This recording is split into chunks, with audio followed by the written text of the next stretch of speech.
Brian, you had been locked up for a violent felony before. You know what's weird about that violent felony? Y'all keep saying that violent. I never did nothing violent. Well, what was your domestic charge before? I never had a domestic charge. What'd you go to prison for? It was aggravated assault with a deadly weapon. This is Kennon Farrow, brought in for an interrogation following the brutal execution of his ex-girlfriend Carla Williams at the local gym. Given the ample amounts of evidence against him, the detectives know Kennon has no way out. So the main goal for this interrogation will be to get the answer to one important question. Why did he do it? A simple task did not unfold as easily as the detectives had hoped, because Kennon had a plan on how to sabotage this interrogation. Carla Williams, 48 years old, was an assistant basketball coach and math professor at Pensacola State College. She dedicated more than 24 years of her life working in the college's athletics department, collegiate high, and the mathematics and computer science department. Before this, Carla was a former student at the same university and was a part of its basketball team. All of her life was spent treating people around her well, and as a result, she was constantly surrounded by people who reciprocated the same energy to her. Well, that was until she crossed paths with a man named Kennon Farrow, who changed the trajectory of her life forever. Kennon Farrow, born on June 9, 1982, had a normal upbringing. However, just before graduating from college, he decided to enlist in the Navy, and his life took a turn for the worse.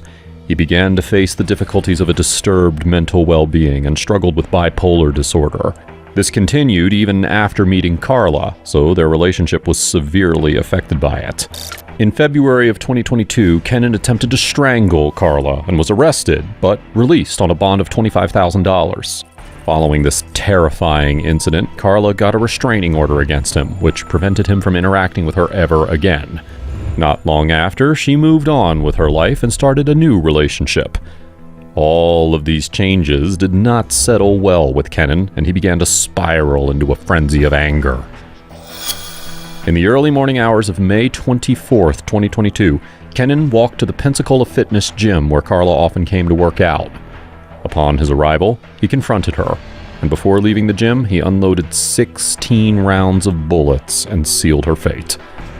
This unfortunate event was captured on CCTV footage and took place in front of multiple witnesses. With their help, the police were able to identify Kennon, and he was immediately arrested and brought in for interrogation. This is the detective attorney. We work for the Pensacola Police Department. You by Kennon? Yes, sir. Well, I have been talking with your mom all day. She is very happy that you are okay. And she is looking forward to hearing from you. Okay? But, Kennon, I really want to talk to you about this. I want to hear your side of the story. I want to hear what's going on. But obviously, you're detained, so I'm required by law to read you your Miranda rights, all right? All right, Kennon, the reason we brought you here is because clearly we want to hear your side of the story. I do know that I've read your letters. Yeah, I understand what your letters say. So I want you to tell me what brought you to where we are today, and what caused you to do what you had to do. I know your mom told me you're a wonderful guy. Everyone I've talked to today has told me you're a great guy. I am. And this something must have really triggered you. Too good a guy. I gave my heart away, and it just. To Carla? I don't bother anybody, man. I don't go around harming people. Tell me what she did.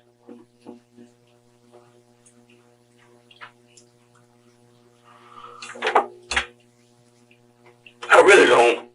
I don't know. I feel bad about. Damn. All right, so Kennon claims to be a good person, and the detectives also avoid showing any disapproval, regardless of whether they agree with his statement or not.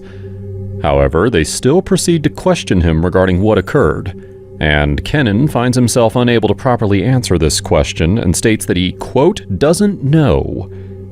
The question is, if Kennon truly were a good person, why is it difficult for him to provide a reasonable reason for what transpired? I just love I think it's not what she did, it's what I did. I ended up loving her more than I loved me. I think your mom made that same comment, that you were crazy about her. We were good.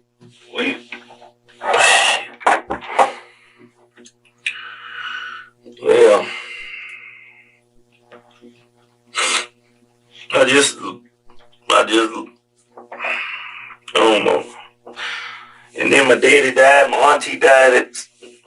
2022 has just not been my year. I think ever since my dad died, I don't know. They were trying. I know my mama's hurt.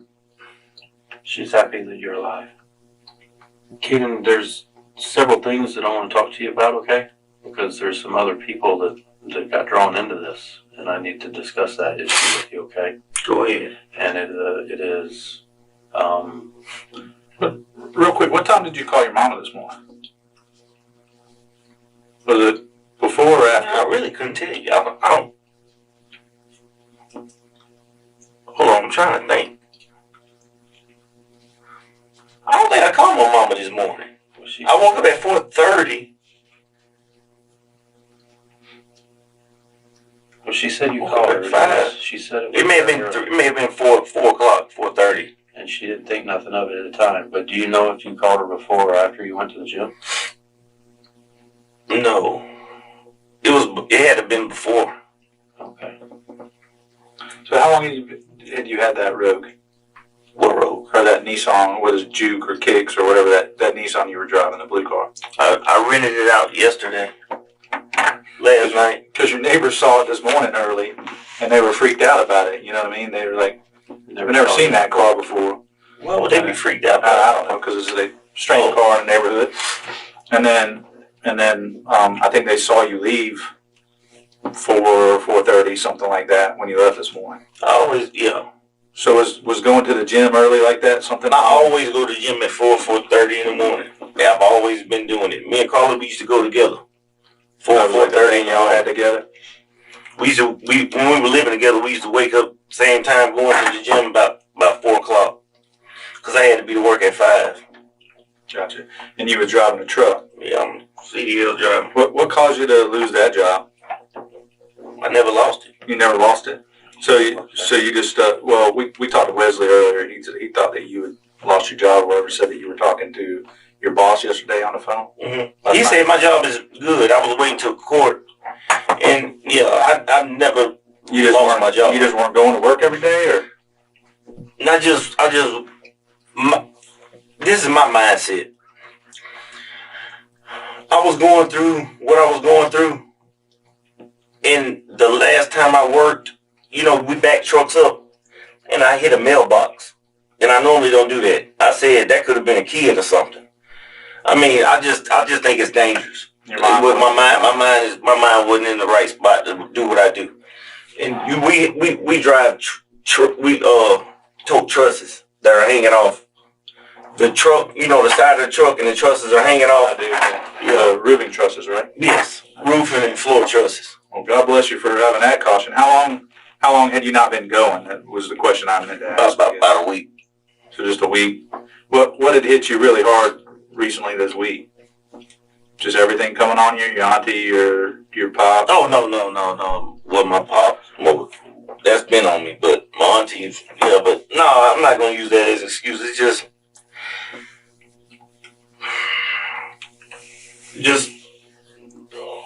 do you know the outcome of what happened today? Has anybody told you? Mm-mm. She didn't make it. She's not alive anymore.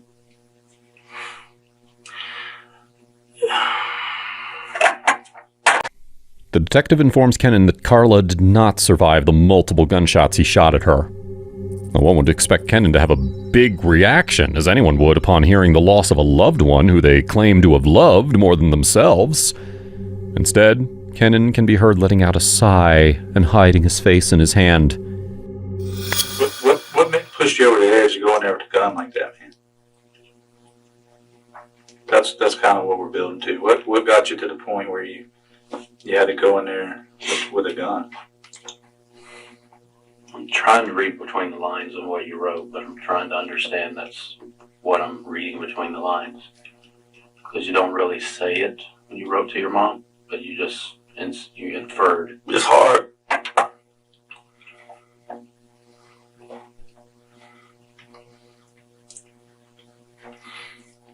Okay, you said what now? What was leading you up to being on the edge like this?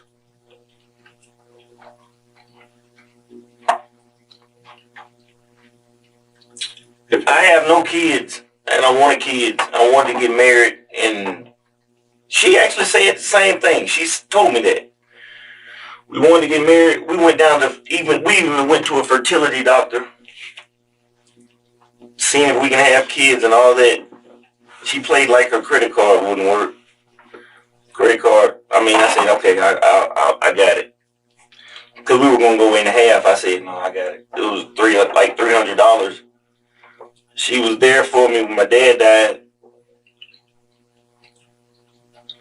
But her family, my dad, okay, I got to backtrack. Thanksgiving, we went to her people's house in Chipley. She lives in Chipley, well, Campbellton. Yep, gotcha. My dad had a good time. All of us had a good time. Oh, so your father and everybody traveled to Chipley? Yes, all of us went to Chipley. Me, my mom, my dad, her mom, her dad, her sister, and even her brother. We had a good time, man. We had a breakup Thanksgiving.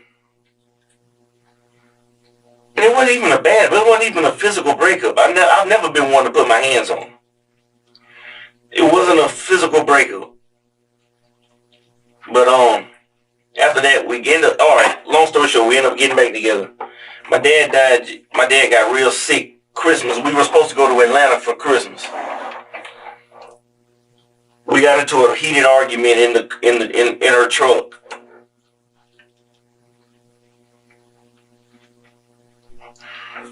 It bothers me. It bothers me you saying she didn't make it. God damn. I don't know what the fuck I was doing. Okay, but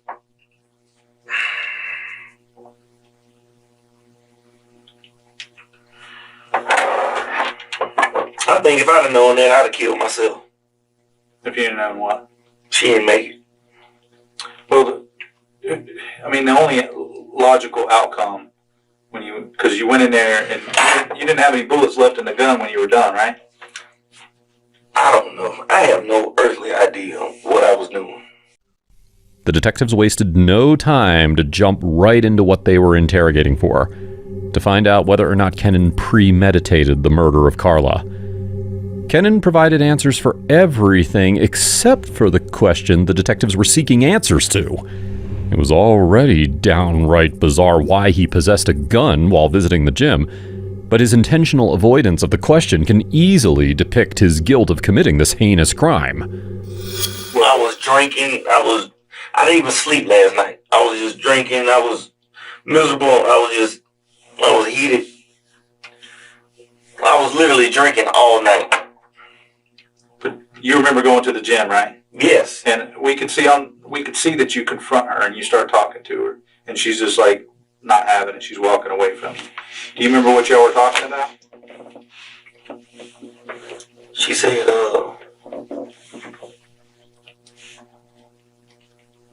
trying to think. I remember she had on pink. Yes. She said, what did she say? She said, Kennon,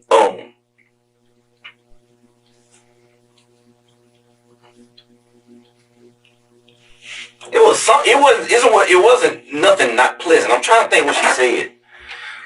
She said, Kennon, Yeah, she was in the left side of the gym. She was coming this way. What? I can't remember what she said. I just couldn't. Whatever she said, I just. What made you pull your gun out? Just the thought of you guys not being able to be together anymore, or?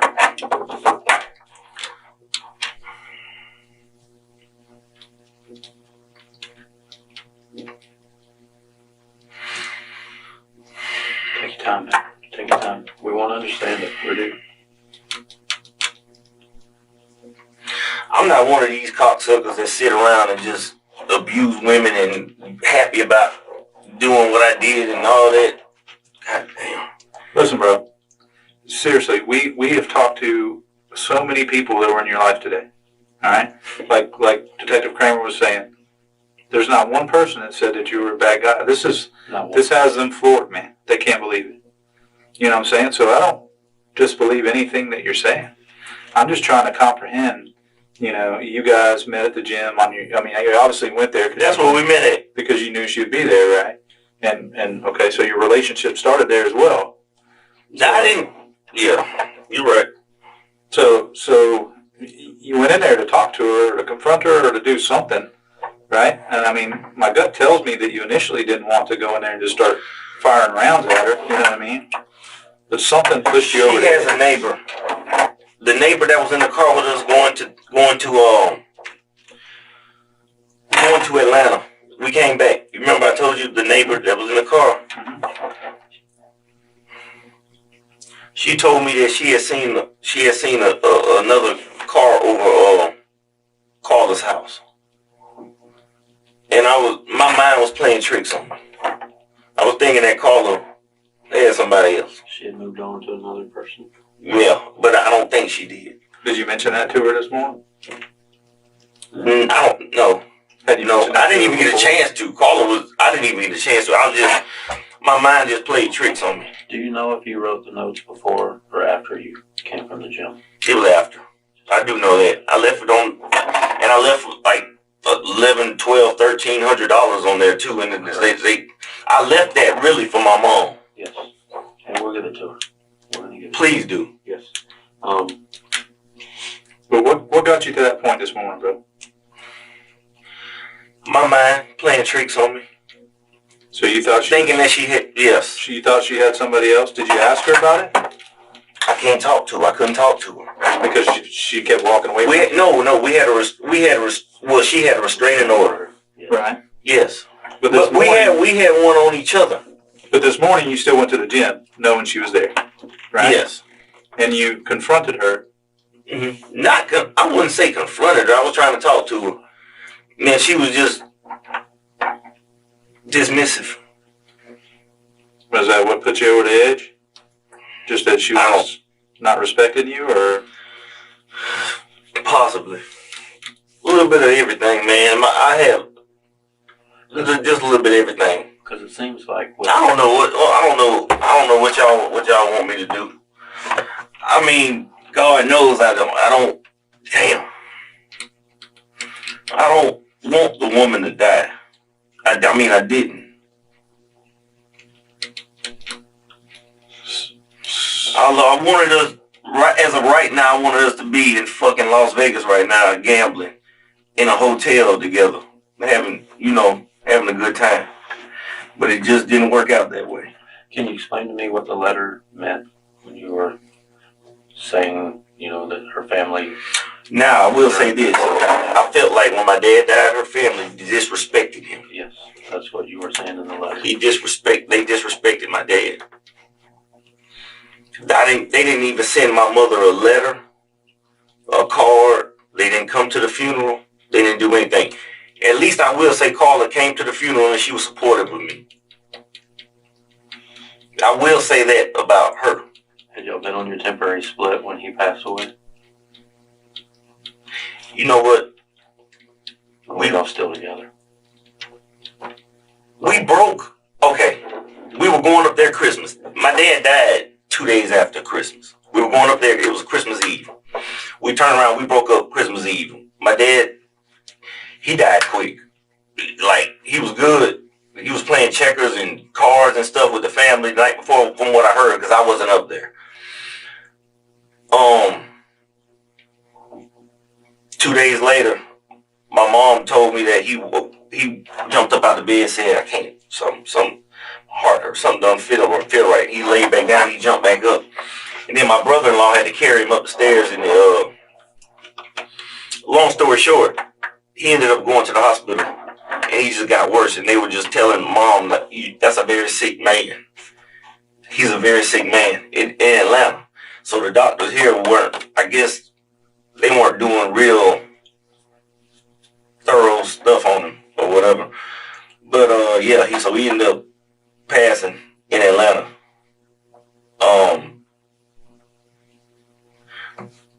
But she came to the funeral. We were still good all the way then. She was sitting.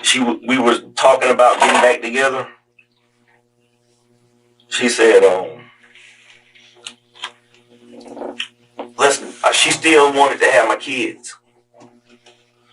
So we made the appointment to the fertility doctor and everything. Went there, and I already told you about that. We were still, but we weren't having sex. I'm not gonna lie about that. We weren't having sex. We were doing everything. We were kissing and just regular stuff.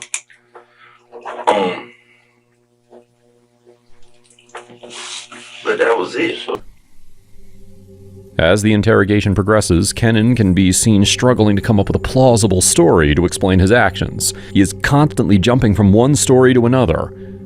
Of course, it is possible what he is attempting to convey is that these incidents caused him to pile up his anger, which eventually erupted. However, it could also be seen that he's trying his best to avoid showing his aggression, and instead paints Carla as the sole aggravator. The way I read the notes, you were angry about the way the family treated your father.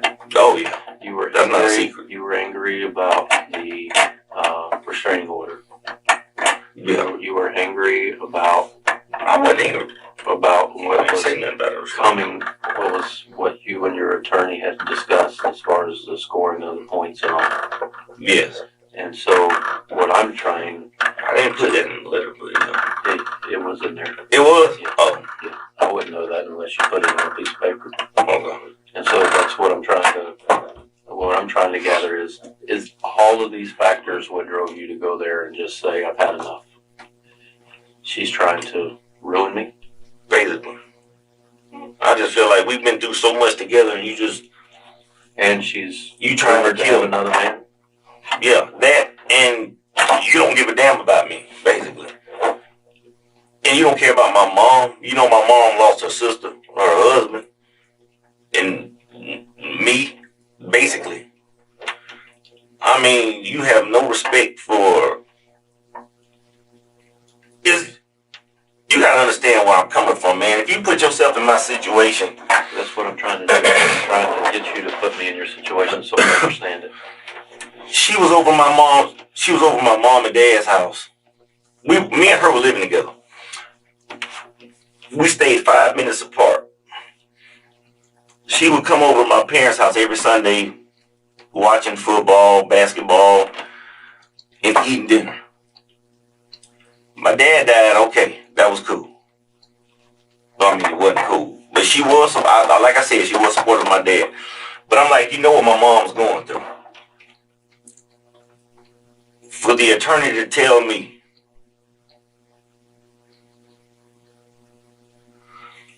he told me that he asked her, you know, he's facing prison time. Do you want him to go to prison? She said, I have to think about it. Carla said that. Yeah. I can see that being very hurtful, especially with somebody you're trying to have kids with just a few months ago. I can see that. And you're not even. Let me tell you something, man. I'm gonna be honest with you. That is hurtful. But what I did today, I made the biggest mistake in my life. Explain to me why it was a mistake. let's backtrack and go. If you could change today, what's the first thing you would do? What's the first thing you would change? I wouldn't even go on to the gym. Okay. I wouldn't even go on up there. Let's say you went to the gym. What would you change from the gym? Would you still shot her? No. That's what I regret. Damn. I can't even, do you hear what you saying to me? No, I'm trying. You said what you a shot her. No. That doesn't even sound normal to me. It isn't normal. It isn't. But it happened. That's what I'm saying. It's not normal. But it happened. But you put 15 rounds in her, walked away, and then came back and put the 16th round in her. So we're trying I put how many rounds in her? 16. 16 rounds. But literally, you unloaded the firearm, and I guess as you were walking away, you realized there was one more in there. You walked back over to her and put another round in her. That's what the video showed.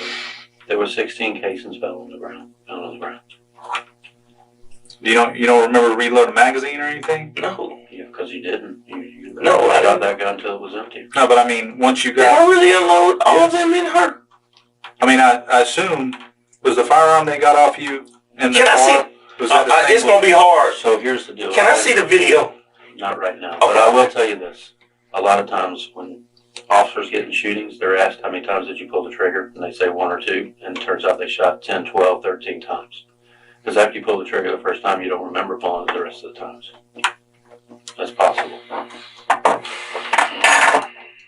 So, Now, I'm going to be honest with y'all. I did not know what I pulled. I still don't even believe you. It's hard for me to... I'm not saying you lying. I just can't believe you. Scout's honor. I wouldn't lie to you. I put every round in her? Every round. Yes. You did. So, my question about that is the firearm that they got off you when they stopped you at the Circle K, Is it the same? is it the same gun? It had to be, yeah. Is it a Glock or is it Glock 19. Glock 19? Are you familiar with the magazine? Do you know what size magazine you have? 17. The old 17. It should hold 15, and when the chamber would be 16. But yeah, that's how many casings we found. So that's about right. So Do when you you remember later pulling the magazine out and going, it's empty? I swear to God, I don't. Is it? I don't know. Did you ever reload it? Do you remember No. reloading your gun? No. Okay. So there should be an... I left and I just took off. Well, listen, when you went back to the house afterwards, right? You saw your cousin. Forgive me if I'm getting the family members, but I'm pretty sure she was your cousin. Mm-hmm. And your aunt and uncle. Female? Yes. Yes. And your aunt and uncle were there fixing the door from where we came into the house. What gun did you fire then? I didn't fire another gun at the house. So there was some neighbors. Because my cousin asked, she was like a thin black girl, right? Pretty. She asked me, she said, Kennon, can I talk to you? I said, no, I can't talk right now. Well, y'all hugged and stuff, right? I don't even think I hugged her. She said you hugged her. We probably told her did. that you loved her. Oh yeah, I did tell her that, but I don't remember hugging her. But she hinted around that something bad had happened, and you said, yeah, I did something bad today. Yeah. She hinted around that, and you told her, yeah, you did something bad today. I said, yeah, I know. I assume that's how you cut your finger getting into your bedroom Mm-hmm. through the window. Through the window. So what were you going back in the house to get? Liquor. Liquor. Okay. I couldn't. I'm gonna be honest with you on that one. I went back in to get my liquor, but I saw my liquor was gone. Everything was confiscated. We didn't take any liquor. I don't know where that would have gone. Maybe it got moved, but we didn't take any liquor. So, Kennon, I'm gonna backtrack back just one more time to, leading up to going to the gym. It was a corroboration. I mean, a whole bunch of things. It was her treating your family, her family treating you and your family unfairly, wrongly about your father's death. It was her pursuing this issue with the restraining order and not letting it go. And you hear that she's possibly got another guy. Yes. All of that had to factor in. Everything. And then that's when you said, I'm going to the gym, taking my gun? Well, I'm gonna be honest with you. We met at the gym, like you know, Yes. 3-4 years ago. And she's there every day.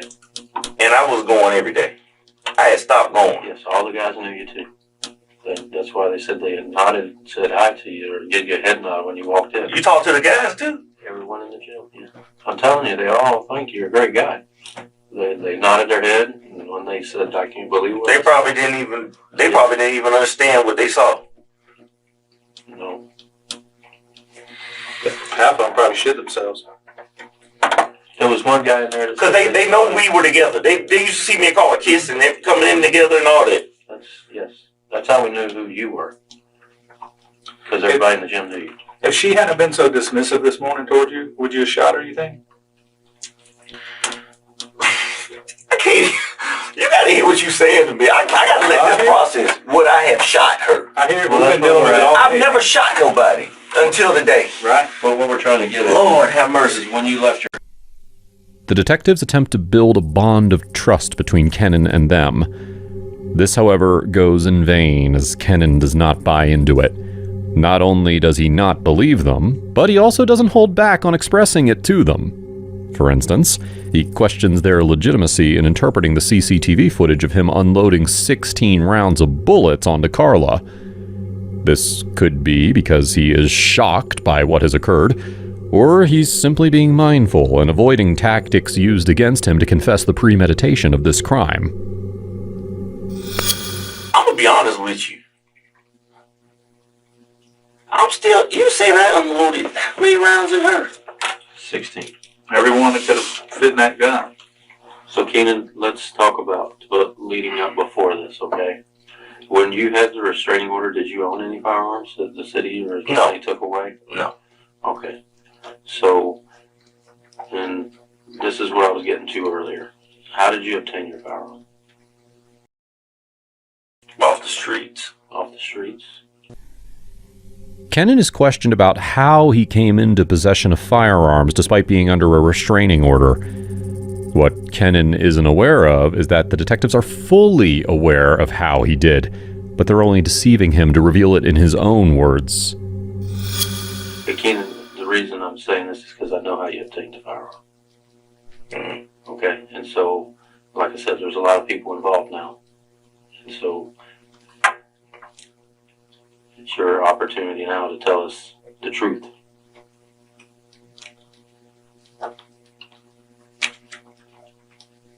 Because we do know the truth.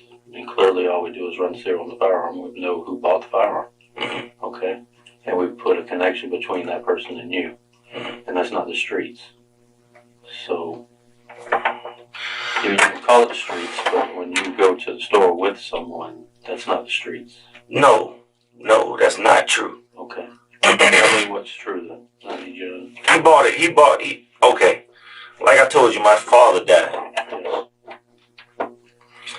He actually got it Who is he? That's where I'm going. from my mom.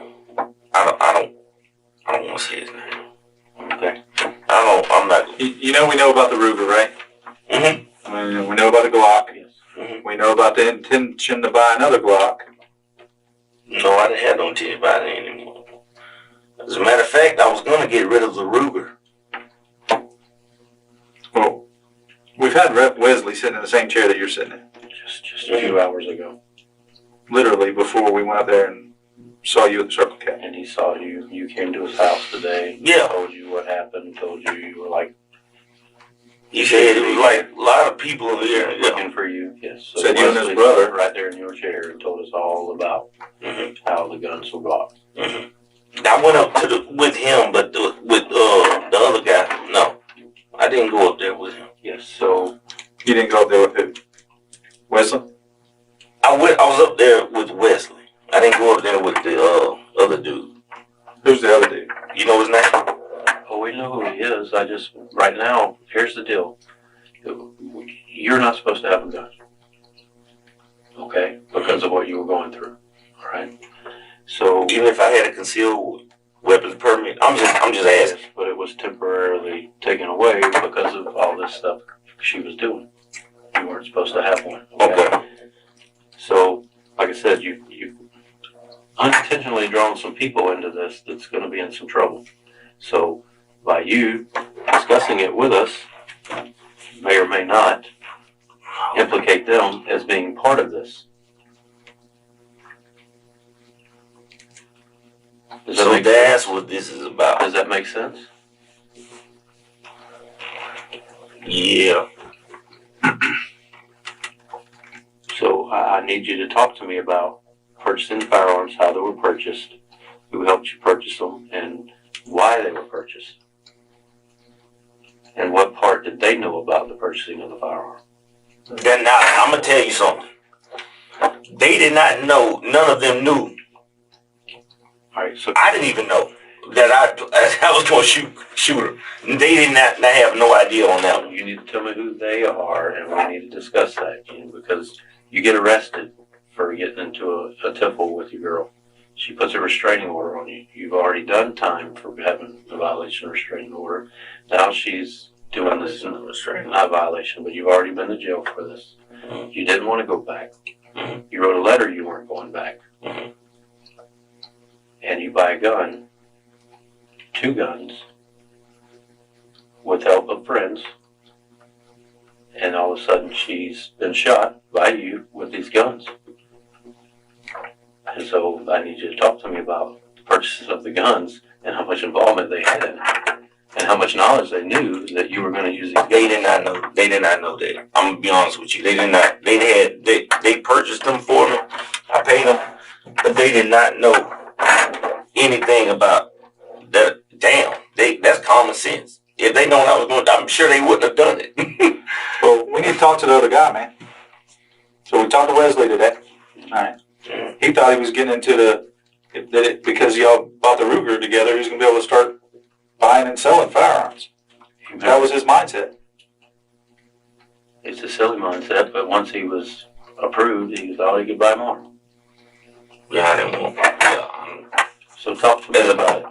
Talk to me. I'm trying to compare your story to his story as far as how the guns were purchased. He never told me about selling and buying firearms. That's what he told us. He was going to. No, I swear to God. He never, I didn't know that. After the first one was bought, he said, well, heck, we can buy more and I can sell them. So I need you to tell me your version of how the two of you got together and ended up purchasing a firearm. I just said I just wanted a firearm. My dad had died.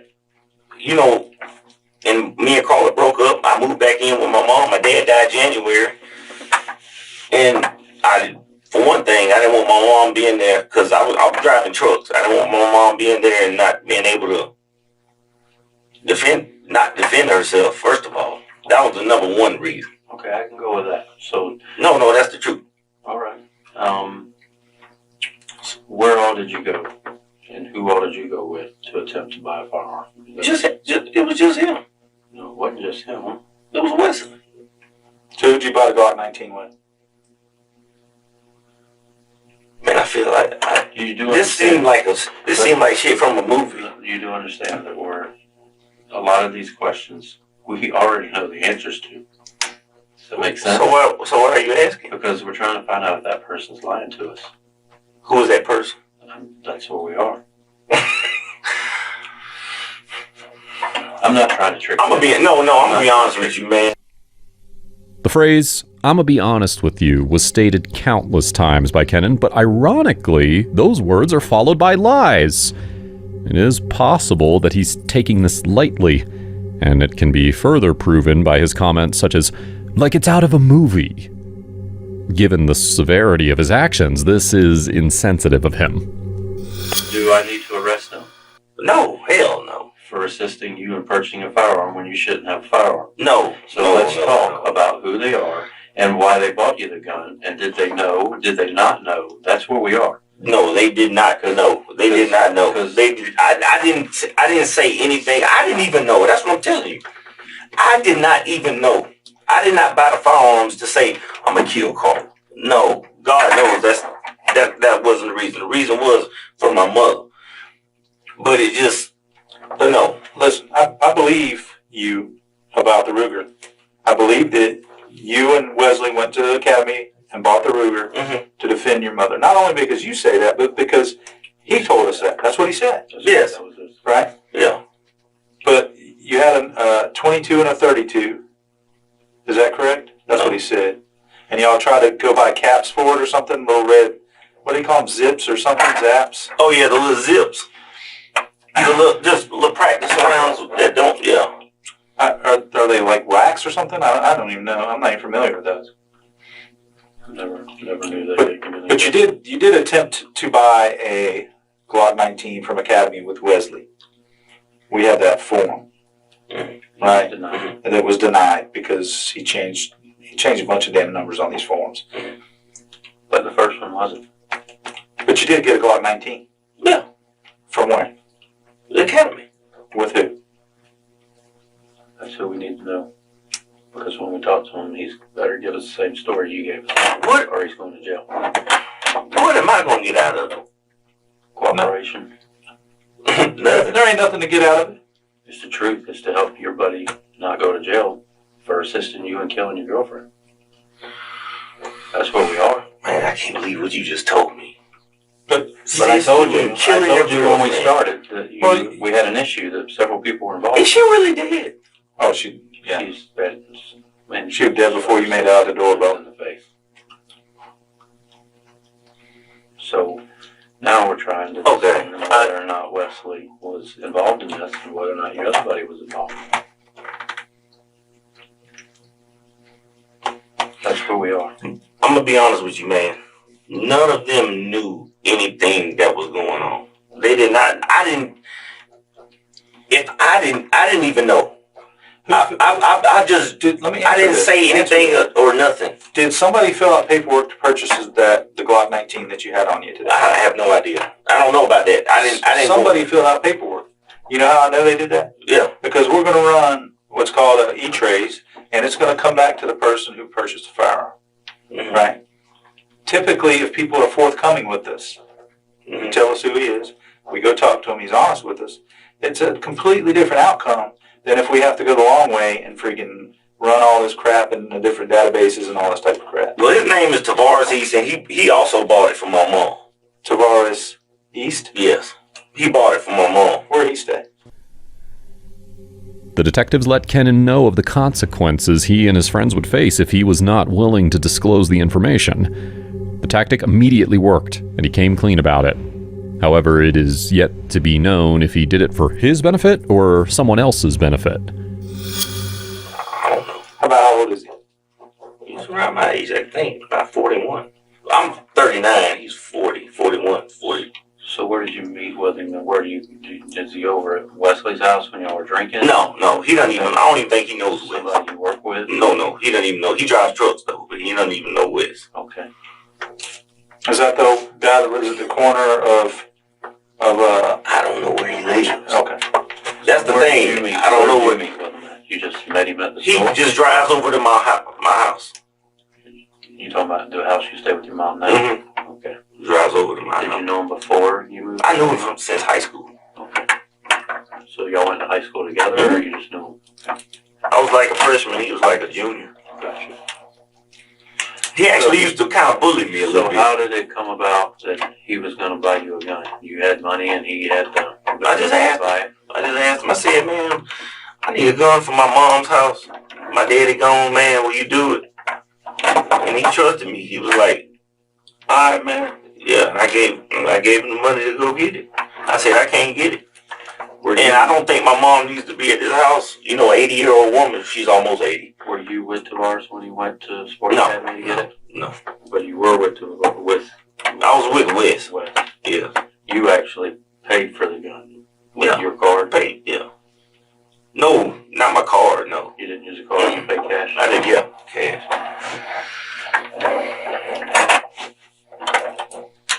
So what was, But I'm gonna be honest what with was you. the reason for the next gun that Wes was supposed to buy?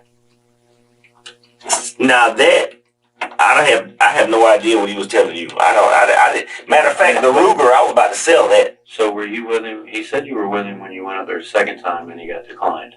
Yes, I was. So what was the reason of buying one then? It was a Glock. To get the Glock? Yeah, yeah. And when that didn't work, You reached out to the VARs? Yes. Yeah, Keaton. So really, that's what we're here for. I mean, clearly, what happened was on camera. Okay, everybody in the gym knew you, so that's not a question. The question to us was why, and the question to us was, were these other guys assisting you and No. making this happen? Now I'm gonna be honest with you, no. Because bros will help out your bros, and They honest to God were not. I will say that. Okay.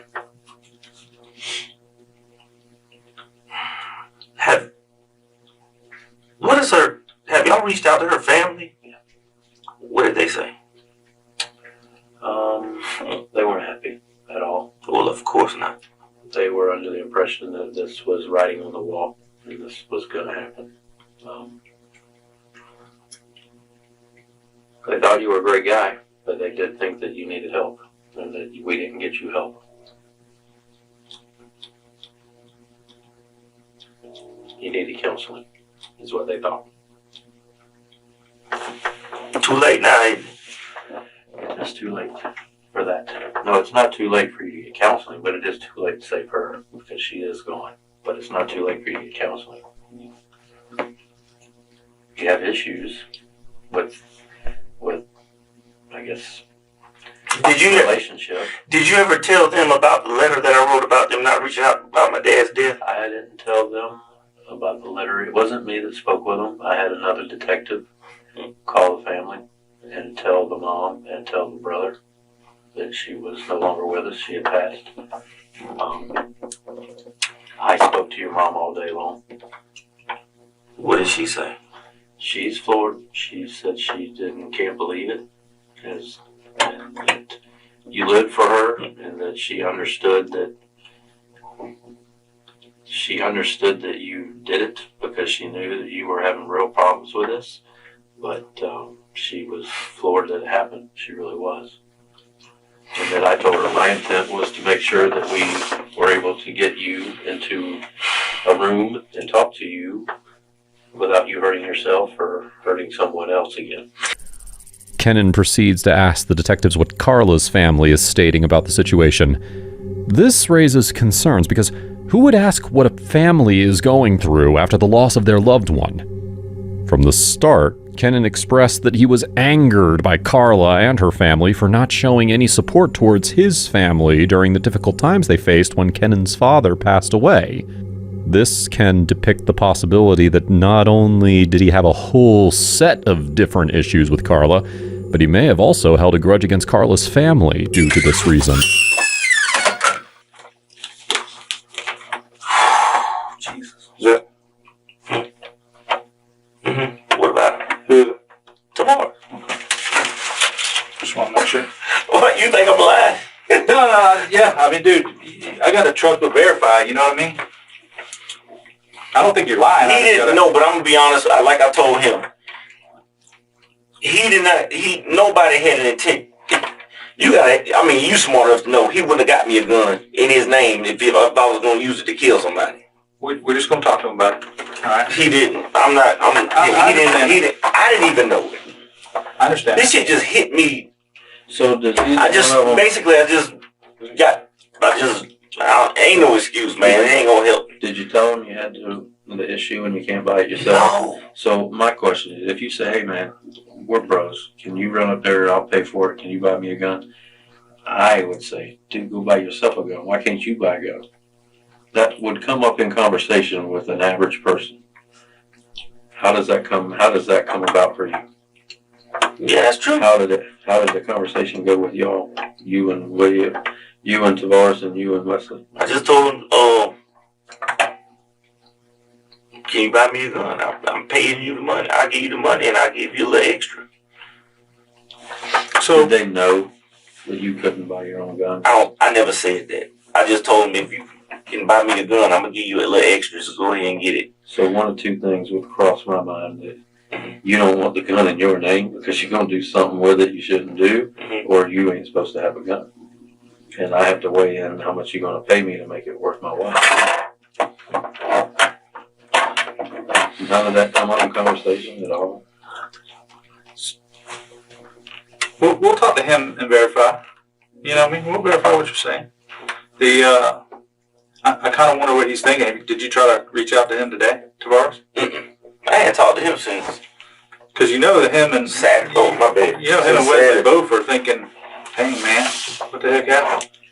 Well, Wesley, I know was. We hadn't talked to Tavares yet. I didn't even know this, but I will say this: Wesley told me I made the damn news. Yeah. I do have a question though. I didn't even know that. When we got out with you at the store, it wasn't me personally, but I don't have a phone in your property or in the car.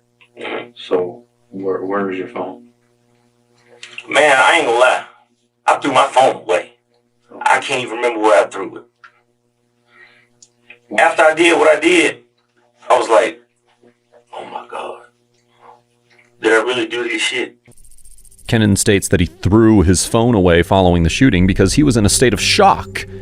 However, that is very unusual and suspicious.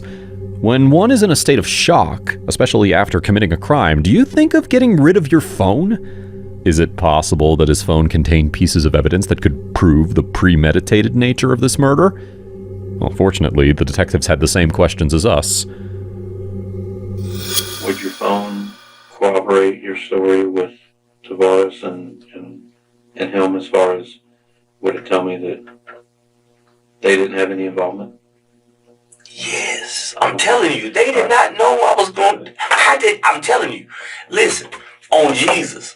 If you were Jesus Christ right now, on Jesus, I didn't even know I was going to do this shit. It just popped up on me till this morning. So what kind of phone, if I found it, would it be? I had an iPhone 11. Okay. Black case, outer box. What's the code? Did it have a code? 2195, my last four of my social.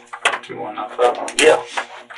Hey, let me clarify something real quick. So you went in there this morning with hopes of, and you took your gun, and your hope was to convince her not to ruin your life. Basically. So you didn't want it to be, if it's going to be win, it's going to be win for both. Or if it's going to lose, it's going to be a lose for both. Right.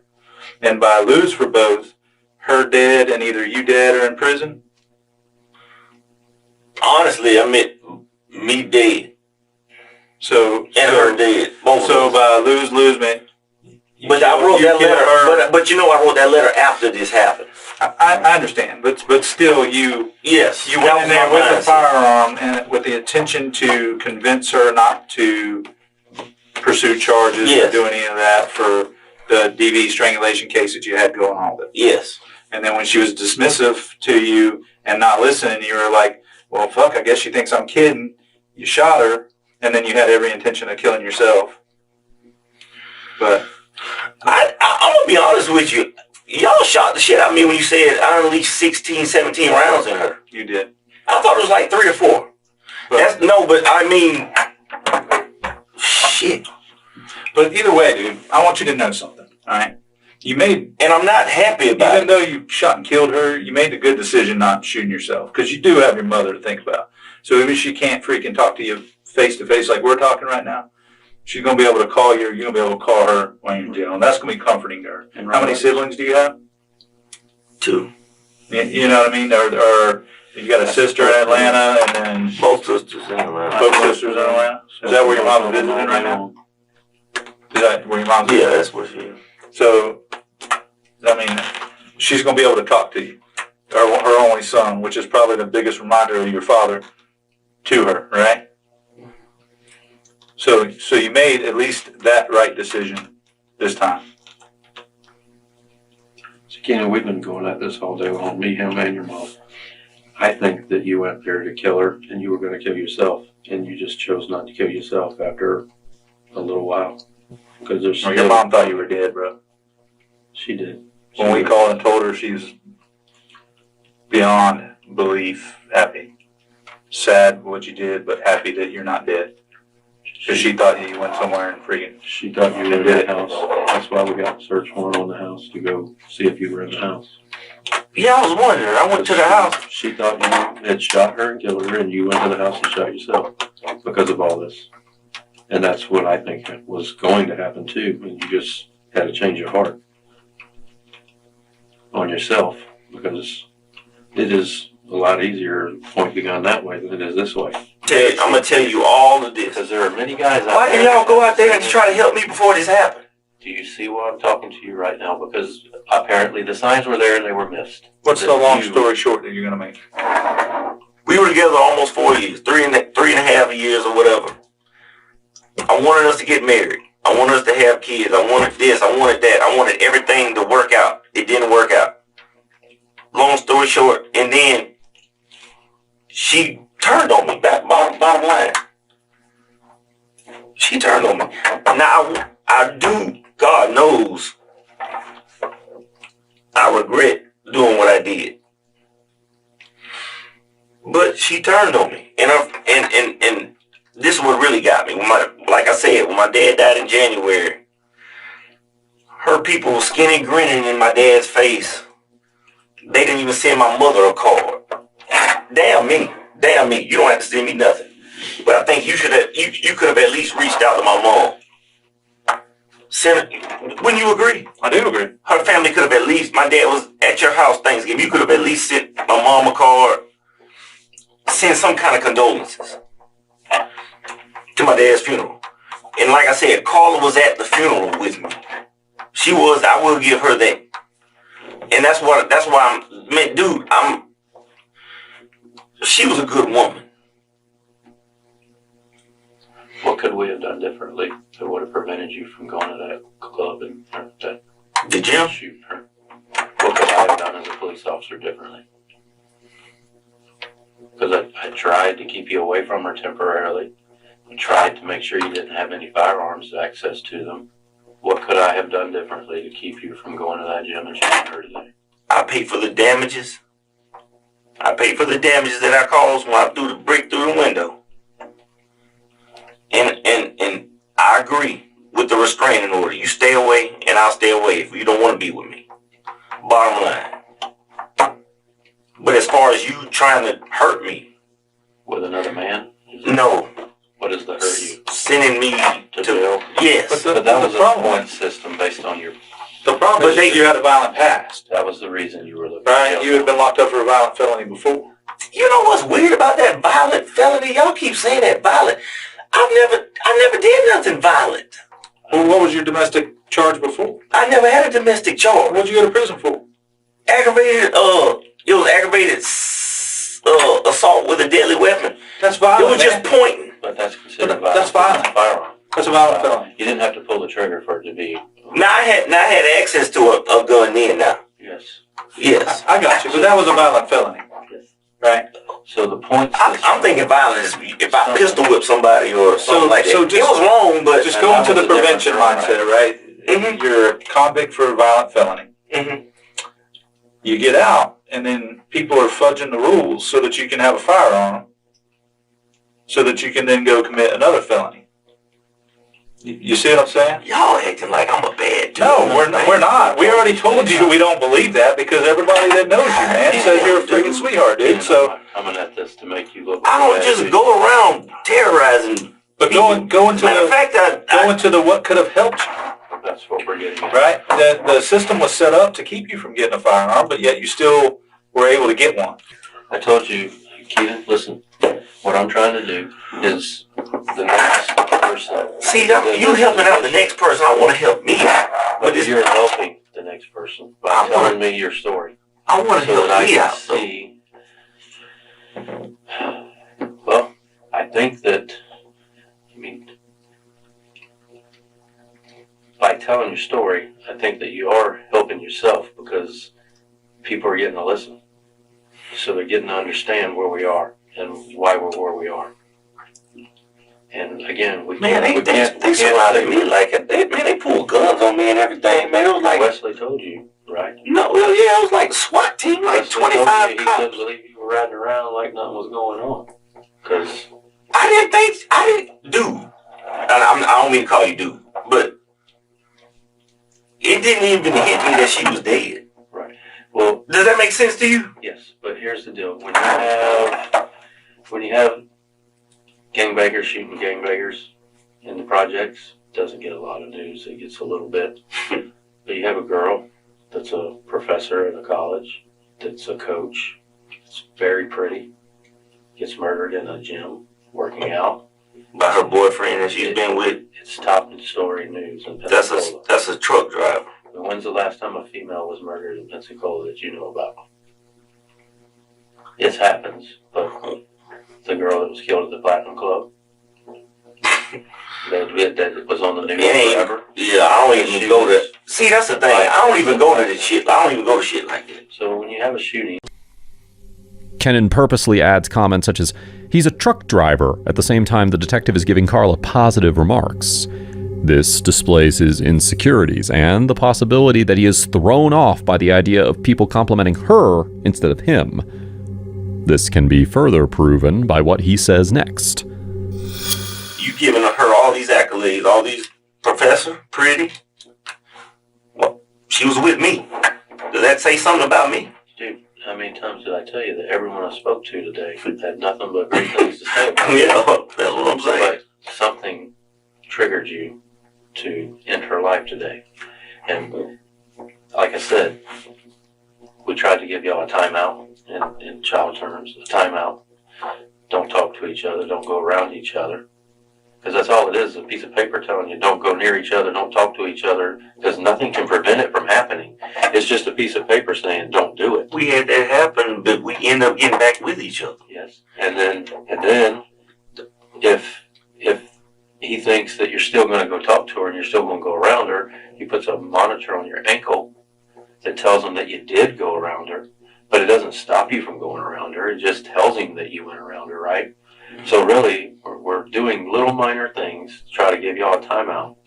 And then we're like, okay, so to make sure nothing bad happens, you can't own a gun right now until we get this all done and sorted out. That may be 6 months, it may be 5 years. We're not sure yet. But for now, you can't own a gun. So basically, we're doing all these things to prevent someone someone from losing their life. And it didn't work. Basically, I'm hurting it. I'm gonna make it hard for the next person with a domestic dispute, basically. No, what we're trying to do is find out. Obviously, you went around the system. You got friends to buy you guns unknowingly, okay? And you had a breakdown. And because you had the gun, you were able to shoot. We tried to prevent you from having a gun so that when you did break down and you did lose it, all you would do is lose it. And then we could assess it. And we could get you some help, get you some counseling, maybe even temporarily Baker Act you until you were no longer a threat to anyone. But I was never a threat to anyone. You were absolutely a threat to her. She's dead. So yes, she saw it, the court saw it, and they tried, but we weren't able to stop it. And because we do it in like child terms. Man, I'll make it seem like I'm just okay. I feel you. So what we're trying to do. Do you think I'm a threat to society? What we're trying to do. You were a threat to her, and she's society. Okay, and now you're no longer a threat to her. You're no longer a threat to society because you're sitting here with us. So now we're trying to figure out what we could have done differently so that we don't, when another person that is with a beautiful woman that has had no real problems in their life, that has a job, has parents that love them, that speak respectfully, believe in God. I'm talking about her. You and her. Yeah. Has a bad day and goes off the deep end. How can we see the signs and how can we prevent it? That's where we are. Tell them to both come in, sit them down, and ask them, do they love each other, and see if you can work it out. Understood, but if she isn't wanting to work it out, she's wanting, because what she told a coworker was, we're on a timeout, and I don't know how long that'll be. She told who? A coworker. See, I didn't know all this. She told a coworker that you guys were, that's how she classified her restraining order on you. We're on a timeout, and I don't know how long that'll be. Not only is he offended that somehow Carla is receiving the spotlight, he also believes that law enforcement should have played a larger role in resolving their relationship issues. This, however, is futile of him, as they're both adults with issues that need to be solved by themselves. It was made very clear to him when he was handed the restraining order that he had to exit her life. But unfortunately, he didn't like that and he didn't want to. Therefore, he callously murdered her. Kennon Farrow was charged with first-degree premeditated murder, along with violation of an injunction against domestic violence and possession of a firearm by a convicted felon. In January of 2024, he was sentenced to life in prison without the possibility of parole, serving justice to the family of Carla Williams. Now, if you think this case was horrific, you need to check out my video about the foster daughter who fell in love with her dad.